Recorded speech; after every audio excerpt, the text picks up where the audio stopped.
Breaking news, a tornado has been spotted in the northwest part of the county.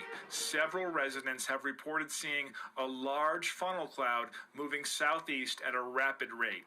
All residents who live east of County Line and west of the Pine River are urged to take cover in a basement or tornado shelter. Let's go out to